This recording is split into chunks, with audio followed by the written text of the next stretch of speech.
नमस्कार मेरे प्यारे दोस्तों, मेरे चैनल स्कैरी कॉर्नर में आपका स्वागत करता हूँ। मेरे प्यारे दोस्तों, जितने भी प्यारे लोग मेरी कहानियाँ सुनते हैं उनको मैं तहे दिल से शुक्रिया अदा करता हूँ। और मैं आप सभी से गुजारिश करता हूँ कि आप अपना कोई प्यारा सा कमेंट जरूर करें और कहानी पर अपनी प्रतिक्रिया जरूर दें।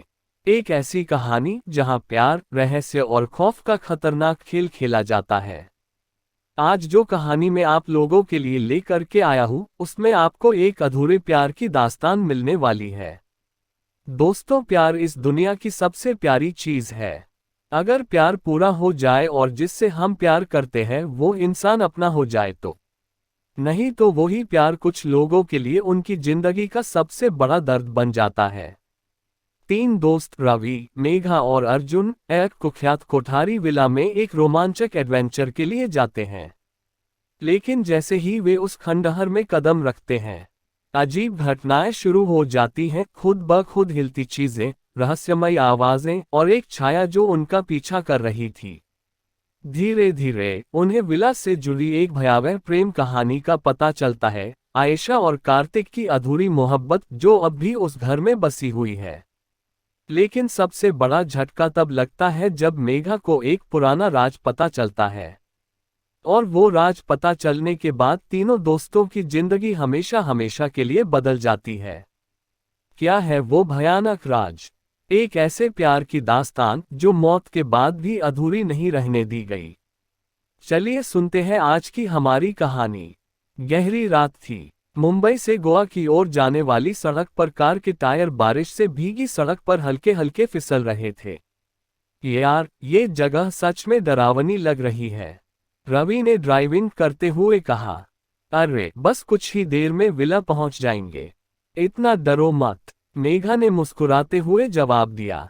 तुम दोनों को सच में यकीन है कि ये कोठारी विला वाली कहानी सिर्फ एक अफवाह है? अर्जुन, जो पीछे की सीट पर बैठा था, हल्के हंसी में बोला।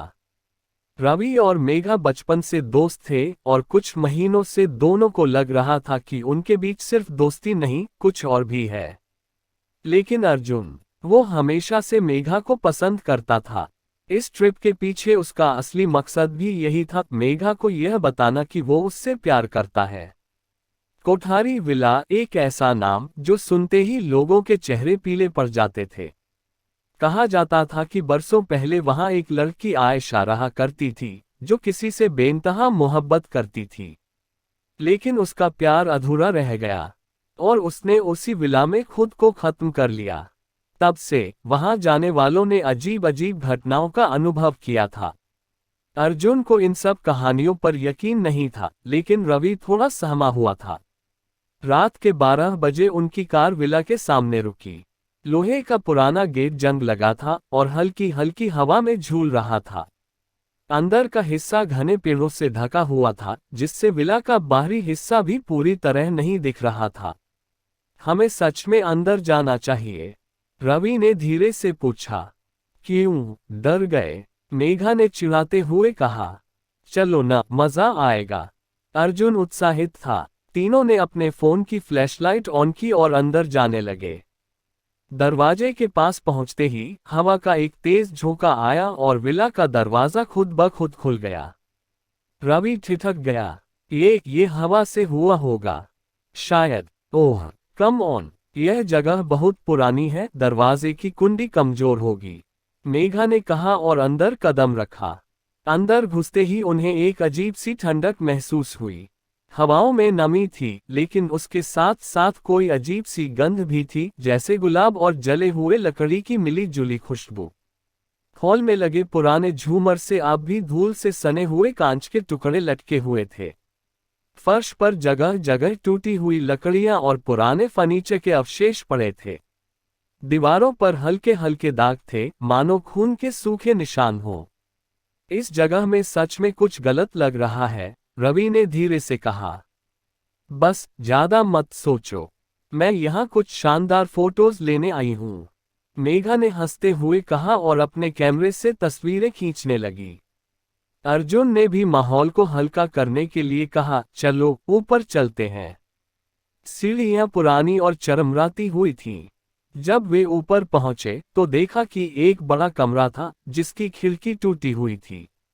अंदर एक पुराना झूला रखा था जो धीरे धीरे हिल रहा था। क्या किसी ने इसे धक्का दिया? रवि ने घबराते हुए पूछा। शायद हवा से हिल रहा होगा, मेघा ने लापरवाही से जवाब दिया। तभी झूला अचानक तेजी से हिलने लगा, बिना किसी वजह के। तीनों एकदम ठहर गए, उनकी सांसें थम गईं। तुम लोग यहाँ क्यों आए हो?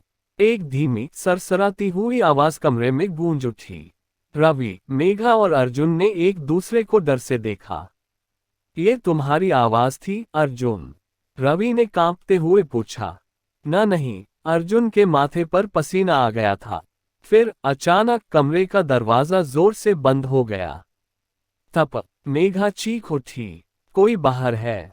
अर्जुन ने जोर से पूछा, लेकिन जवाब में सिर्फ एक धीमा ठहाका सुनाई दिया। मेघा के हाथ से कैमरा गिर गया। कैमरे की स्क्रीन अभी भी ऑन थी, और जब उन्होंने उसमें देखा, स्क्रीन पर एक लड़की की परछाई दिखाई दी जो उनके पीछे खड़ी थी।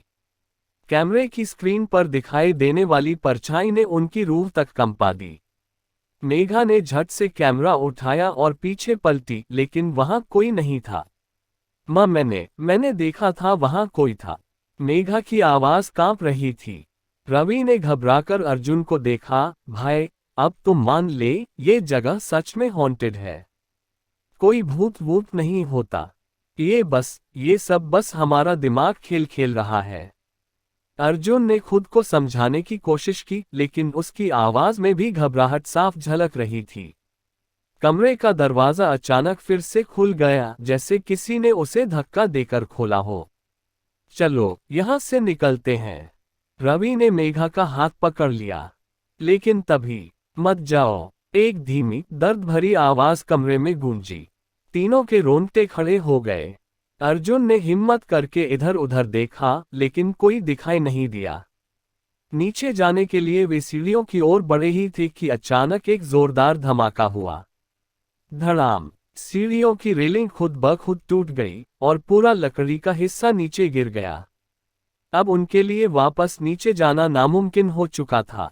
अब हम क्या करें? रवि ने कांपती आवाज में कहा। अर्जुन ने इधर उधर देखा और सामने के एक कमरे की ओर इशारा किया। वहां देखते हैं, शायद कोई और रास्ता हो। वे तीनों उस कमरे में घुस गए। कमरा पहले वाले कमरे से भी डरावना था। दीवारों पर पुराने पोस्टर लगे थे, जो किसी जमाने की फिल्मों के थे।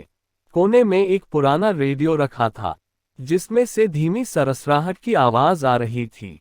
और बीचों बीच एक पुरानी टेबल पर एक मोटी, धूल से भरी डायरी रखी थी। मेघा ने धीरे से डायरी खोली। पहले पन्ने पर लिखा था, आयशा की डायरी। रवि ने पन्ने पलटे और पढ़ना शुरू किया। मेरा नाम आयशा है। मुझे कार्तिक से बेइंतहा मोहब्बत है, पर मेरी मोहब्बत को दुनिया ने पाप कहा और मुझे इस घर में कैद कर दिया।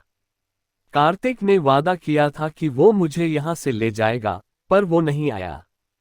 शायद उसे भी मार दिया गया। मैं अब और इंतजार नहीं कर सकती। मैं इसी विला में हमेशा के लिए समा जाऊंगी।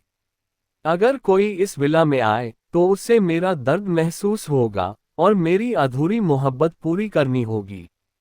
डायरी के आखिरी पन्ने पर खून से लिखा हुआ एक नाम था, कार्तिक। यार, ये जगह सच में श्रापित है, रवि ने धीरे से कहा। अर्जुन अब भी डायरी के पन्ने पलट रहा था, तभी अचानक रेडियो अपने आप चालू हो गया।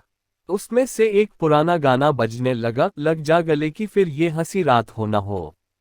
बंद कर इसे, मेघा चिल्लाए। रवि ने रेडियो बंद करने के लिए उसकी नॉब घुमाई, लेकिन रेडियो खुद ब खुद और तेज बजने लगा। और तभी कमरे की खिड़की जोर से खुल गई और तेज हवा के साथ गुलाब की खुशबू फैल गई। गुलाब की खुशबू, अर्जुन फुसफुसाया। डायरी में लिखा था कि आयशा को गुलाब पसंद थे, मेघा ने कहा। उसी समय उन्हें खिड़की के बाहर कुछ हलचल दिखाई दी। एक पुरानी काले रंग की रोल्स रॉयस कार विला के गेट के पास खड़ी थी। ये कार यहाँ कैसे आई? रवि ने हैरानी से पूछा। अर्जुन ने धीरे से कहा, आयशा की कहानी में उसका प्रेमी कार्तिक भी एक रोल्स रॉयस कार ड्राइवर था। तभी कार के अंदर की लाइट जली और अगले ही पल कार के अंदर किसी की परछाई दिखाई दी। वो परछाई कार की विंडो के पीछे हिलने लगी। का कोई बैठा है अंदर? रवि की आवाज कांप रही थी। अर्जुन ने हिम्मत जुटाकर खिड़की से झांककर नीचे देखा। रोल्स रॉयस की हेडलाइट्स खुद ब खुद जल गईं और कार का इंजन घर्र घर्र करके स्टार्ट हो गया। लेकिन ड्राइवर सीट खाली थी। भागो यहां से, मेघा चीख पड़ी। तीनों ने दरवाजे की ओर दौड़ लगाई, लेकिन कमरा अपने आप लॉक हो गया।